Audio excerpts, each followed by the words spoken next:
Você vai aprender física, eu garanto. Fera, algumas colisões merecem atenção particular por conta da peculiaridade, por conta de uma propriedade, de algo que se mantém constante ou pela cobrança que é feita em vestibulares e que também pode aparecer no Enem. Separei aqui dois casos particulares interessantes. Um deles é quando você tem uma colisão entre um objeto e um anteparo fixo. Anteparo fixo é considerado como se fosse um anteparo de inércia infinita. Você bate e não desloca esse anteparo. Quando a colisão é perfeitamente elástica, o corpo quica e volta para a mesma altura.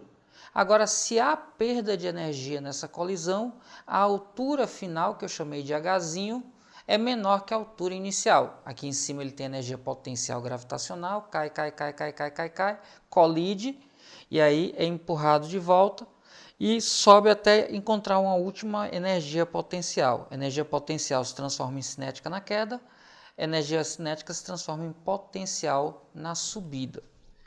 Nestes casos, o coeficiente de restituição, que eu vou chamar aqui de E, pode ser encontrado facilmente, bastando apenas que a gente tire a raiz quadrada da razão entre a altura final e a altura inicial. Para chegar nessa expressão, a gente usaria energia potencial gravitacional 1 igual a energia cinética 1 para achar a velocidade com que ela colide. E aí depois faria energia cinética 2 igual a energia potencial 2 para saber a velocidade com que sai. Como o anteparo é fixo, eu teria a velocidade que sai sendo a de afastamento e a que chega sendo a de aproximação. Dividiria uma pela outra e encontraria esse valor. Se você tiver dúvida, eu posso fazer um vídeo demonstrando a fórmula, mas você vai ver que você pode aplicar facilmente e diretamente essa expressão. Também eu tenho como provar isso aqui, mas eu só preciso que você lembre, porque é muito simples. Quando você tiver dois corpos de massas iguais que colidem com uma colisão perfeitamente elástica, ou seja, sem perda de energia, as velocidades dos móveis são trocadas. Como assim, Ives? Um vem com velocidade 1, o outro vem com velocidade 2, aí batem. Aí o primeiro sai com velocidade 2 e o segundo sai com velocidade 1. Eles trocam essa velocidade. Então, o móvel 1 passa a ter essa velocidade depois da colisão, velocidade y, e o móvel 2 passa a ter essa velocidade x depois da colisão. Simples assim.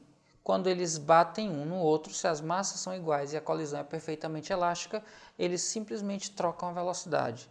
Ives, e se fosse um corpo batendo num anteparo fixo, perfeitamente elástico? Aí ele bate e sai com a mesma velocidade, só muda o sentido, bate com V, volta com menos V. E se eu tiver assim, Ives, um corpo A bate num corpo B, que bate no anteparo, que bate no corpo A e o corpo A sai? Se todas as colisões forem perfeitamente elásticas, esse vem com velocidade V, bate, esse sai com velocidade V, bate, volta com velocidade menos V, bate, sai com velocidade menos V. Eles ficam só trocando a velocidade. É simples assim. Esses dois casos, se aparecerem, pode fazer direto que você resolve simplesmente. E aí, fera, já merece seu like? Então cai matando aí nesse like e já sabe, se tiver dúvida, deixa nos comentários que eu respondo.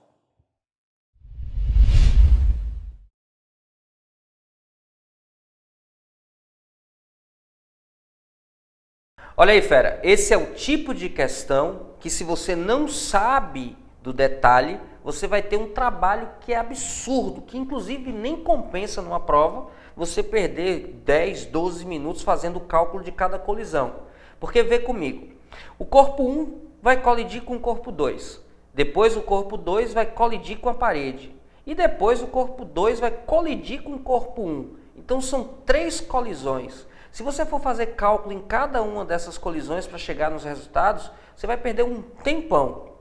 Agora, se você acompanhou as aulas e prestou atenção que as colisões, quando são perfeitamente elásticas, entre corpos de massas iguais, você tem uma troca nas velocidades, você já sabe que quando o corpo 1 colidir com o corpo 2 que está parado, o corpo 1 fica parado e o corpo 2 sai com 93 centímetros por segundo. Aí o corpo 2 vai colidir perfeitamente elástico, também a colisão é perfeitamente elástico, com a parede. Ora, a parede é um anteparo fixo. A gente pode imaginar como se a parede tivesse uma inércia infinita. E aí o que é que vai acontecer? A quantidade de movimento continua só no corpo 2. Isso quer dizer então que ele vai inverter o sentido do movimento, mas vai preservar a mesma velocidade, fera. Olha só, toda a energia cinética que ele tinha antes da colisão continua depois da colisão. Então ele vai manter a mesma velocidade. Então o corpo 2 vai sair da colisão com a parede com velocidade 93 centímetros por segundo. E aí o corpo 3 finalmente colide com o corpo 1 que estava parado. Ora, fera, como 1 e 2 têm mesma massa, depois da colisão, o corpo que estava parado, que é o corpo 1, vai sair com velocidade 93 e o corpo 2 vai ficar parado.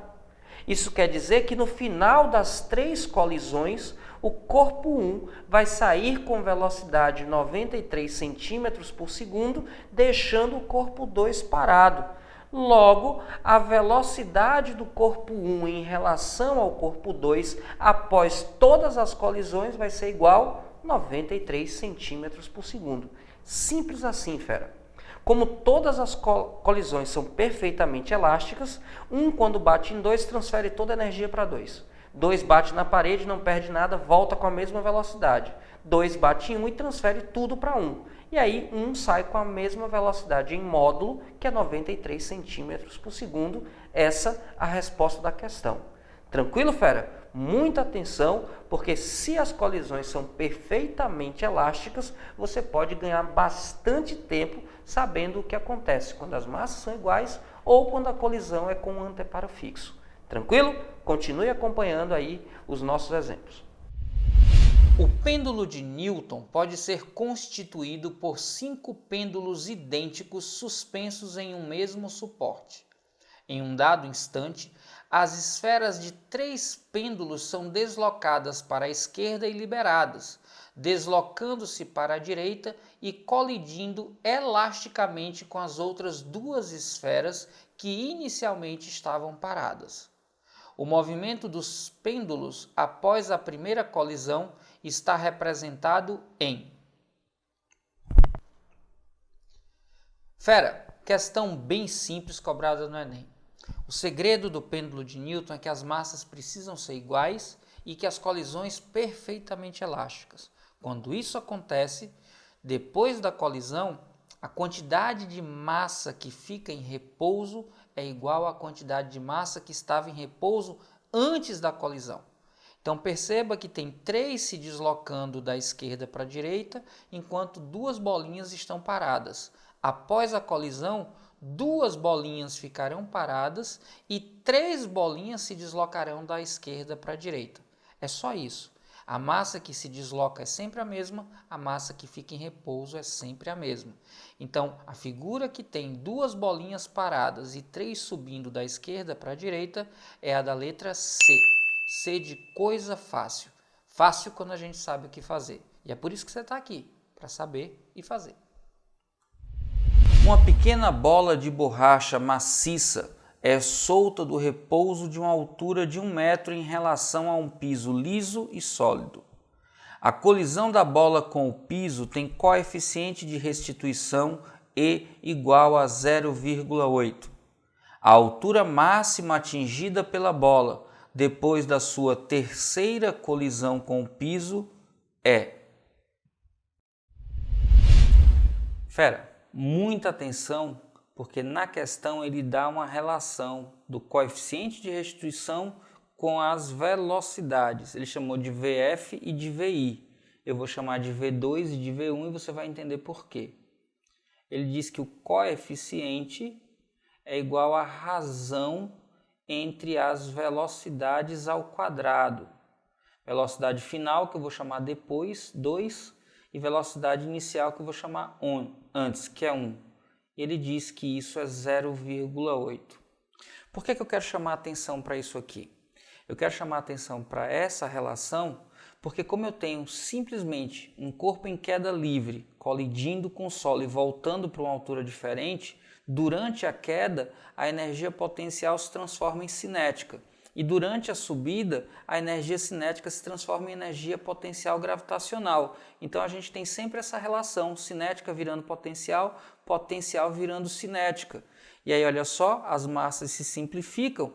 Eu tenho que a velocidade ao quadrado é igual a 2gh. Então a velocidade ao quadrado é proporcional à altura. Ives, por que você está dizendo isso? Porque eu posso nessa expressão substituir velocidade ao quadrado sobre velocidade ao quadrado por altura sobre altura e achar a mesma relação. Porque se é proporcional v ao quadrado a h, eu posso nessa razão substituir os v's pelos h's. Então a relação que ele deu foi com as velocidades, mas como ele pergunta de altura, é mais útil que eu entenda como relacionar a altura com o coeficiente de restituição. E aí, presta atenção agora. Vou desenhar aqui o solo e o corpo está saindo aqui de uma altura que eu vou dizer que é H0. Aí ele colide e volta para uma altura H1. Aí ele desce, colide, volta para uma altura H2. Aí ele desce, colide e volta para uma altura H3. E ele quer saber exatamente quanto é esse H3. Ora, mas se o H depois sobre o H1 é igual a 0,8, eu posso dizer que o H depois é 0,8 vezes o H antes.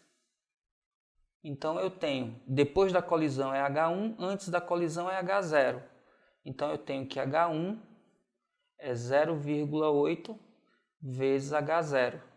Mas eu tenho que há uma segunda queda e vai para uma altura 2. Isso significa que H2 é 0,8 vezes H1. E eu tenho uma terceira colisão. Depois da terceira colisão, H3 é igual a 0,8 do H2.